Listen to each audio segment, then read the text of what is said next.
Hello everyone, welcome back to our channel. Thank you so much for your encouragement, support and motivation. Thank you so much. Let's take a step forward and learn something constructive today again.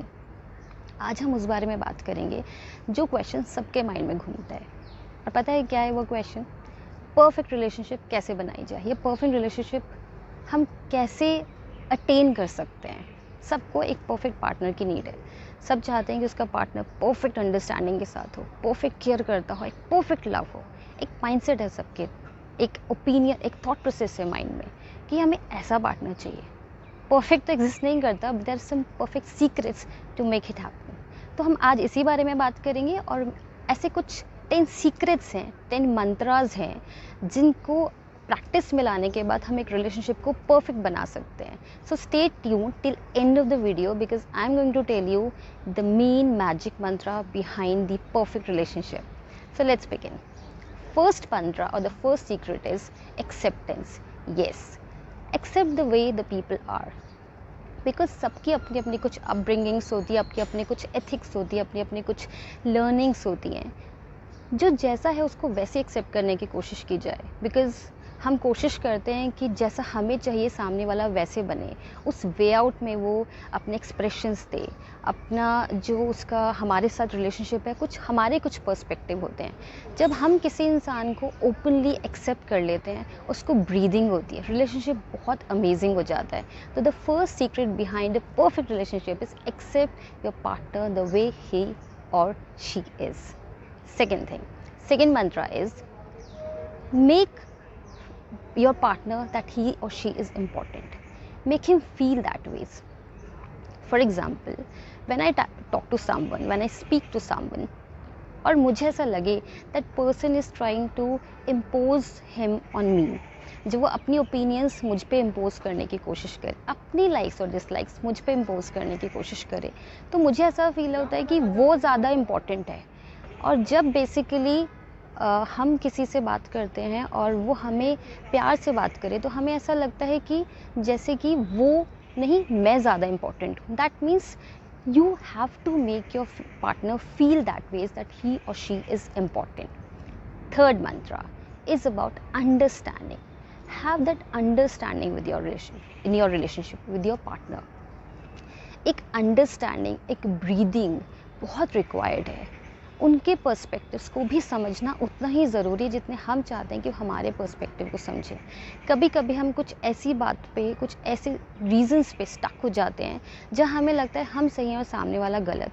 इसीलिए क्योंकि सबकी अपनी upbring है, अपनी learnings है, अपनी values हैं, अपना माइंडसेट है, अपना थॉट प्रोसेस है. आप उनको समझने की कोशिश करो. Understanding is very important in any relationship. Another, or you can say the fourth mantra, is about listening. When you have that, or you can say when you are in a connect with your partner, try to listen him or her. Be emotionally, mentally and physically present in that moment. सुनते तो हम सब हैं, but we don't hear them properly. So next time whenever you are with your partner, try to hear them properly, emotionally, mentally and spiritually. Because आप जब किसी को सुनते हो तो उसको इम्पोर्टेंस फील होती है, उसको समझ आता है कि आप उसके साथ में, उसकी जो भी प्रॉब्लम्स है, आप उसके साथ वो फील है, आपके अंदर उसके लिए कंपैशन है. That is very important. This is about the fourth one. Now आपको another mantra means the fifth one, nurture your relationship every moment. Because आपने देखा छोटे छोटे से प्लांटलेट्स होते हैं, उनको सनलाइट की, वाटर की, मैन्योर की हम डेली उनको फीड करते हैं, तभी वो ग्रो करता है. हम इनिशियली क्या करते हैं, आपने देखा होगा सारे रिलेशनशिप इनिशियली बहुत ग्रो करते हैं, बहुत पैम्पर्ड होते हैं इनिशियल डेज में, इनिशियल मंथ्स में, इनिशियल ईयर्स में. बट डे बाय डे चीज़ें धीरे धीरे ड्राइड अप होने लगती हैं. उसके पीछे रीज़न है कि हम उन्हें ग्रांटेड लेने लगते हैं. हमें लगता है ये रिलेशनशिप तो हमारा है, हम उसमें नर्चर करना छोड़ देते हैं. So start nurturing your relationship every moment. Surprises plan करिए. आप उस रिलेशनशिप को समझने की कोशिश करिए, उसको नर्चर करने की कोशिश करिए हर मोमेंट पे. Every now and then try to nurture, nourish and pamper your relationship. Another thing is spend time with your partner. आप एक कनेक्ट बिल्डअप करने की कोशिश कीजिए. Go for a walk with your partner. And when you go for a walk with your partner or have coffee with your partner, spend quality time with your partner. जब आप quality time spend करोगे, आप ज़्यादा connect कर पाओगे, आप ज़्यादा एक दूसरे को समझ पाओगे. Have coffee together, read book together, watch a movie together. There are a lot many things that we can do together. So spend quality time with your partner. So how many mantras we are done with? Almost 6. Now coming to the 7th one. Appreciate your partner. Usually we forget to acknowledge, we forget to, you can say, appreciate them. हम भूल जाते हैं. हम cribbing तो बहुत करते हैं fights में, तुमने ये किया, तुमने वो किया, तुम ये नहीं करते, तुम वैसे नहीं करते, बट हम अप्रिसिएशन भूल जाते हैं. छोटे छोटे जेस्चर्स जो हमें शो करते हैं हमारी केयर करके या हमारी बातों को सुन के या कभी हमें पैम्पर करके, हम उसे अप्रिशिएट नहीं करते. Believe me, when you start appreciating your partner, multifolds में आपके लिए एक्सप्रेशन, आपके लिए लव, आपके लिए कंपैशन उनका मल्टीफोल्ड्स में बढ़ जाएगा. Trust me, make it a practice to appreciate your partner. उनके छोटे छोटे जेस्चर्स को आप अप्रिशिएट करना सीखो, उसे एक्नॉलेज करना सीखो, उसे वैल्यू करना सीखो.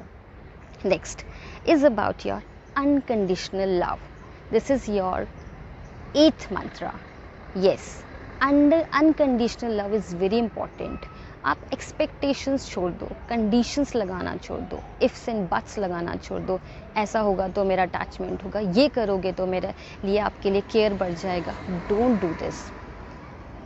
रिलेशनशिप में आगे चलना और पीछे चलना वैल्यू नहीं करता. साथ चलना इम्पॉर्टेंट है. सो साथ चलना सीखो without any conditions. Embrace your relationships with open arms. Nurture your relationship, spend quality time with your relationship, and you can say have that connect with your relationship. Hear your partner rather than listening them. Be emotionally, mentally, physically present over there when they are talking to you. Now coming the last 2 mantras, they are the magic mantras. और इन दोनों mantras के पीछे ये ऐसा cord है जो आपके relationships को बांध के रखता है. The 9th mantra is respect your partner. Yes, respect them as an individual, as a human, as a soul. जब हम रिस्पेक्ट करते हैं ना तो अंडरस्टैंडिंग, कंपैशन, केयर अपने आप आ जाती है. आपके साथ आपका पार्टनर है, that partner is so, you can say he is a blessing or she is a blessing to you because they are with you, they are walking with you in their journey. That's a beautiful blessing. So when they are with you, they are spending their time with you, they are learning with you, they're growing with you. Please please please have respect for your partner. वो भी एक soul है, वो भी एक individual है, वो भी एक ह्यूमन है. वो आपकी प्रॉपर्टी नहीं है. You don't own him, nobody owns anyone. So please have respect for your partner. Respect के साथ सारी चीज़ें अपने आप आ जाती हैं. And the last one is the 10th mantra, और this secret mantra is gratitude. Be grateful to your partner because उसने आपको चुना है अपनी लाइफ की जर्नी में साथ चलने के लिए. That's the most important one. Be grateful to that soul जो आपके साथ ग्रो कर रही है. येस, हम हर ईयर, हर मोमेंट, हर सेकंड ग्रो करते हैं. और जब आपने किसी को चुना है वर्ल्ड में, इस पूरे यूनिवर्स में साथ चलने के लिए, तो please please be grateful to that soul. And trust me, जब आप किसी के लिए ग्रेटफुल होते हो, किसी सोल के लिए ग्रैटिट्यूड पे करते हो, मल्टीफोल्ड्स में अबंडेंस, मल्टीफोल्ड्स में लव आपको मिलता है in return. So please be grateful to your partner. Have that gratitude towards him or her. Trust me, these are the 10 magic mantras behind any perfect relationship. So this I really wanted to share it with you. Thank you so much for watching. And till then we meet next time. Stay safe. Please take care. God bless every soul. Bye bye. Take care.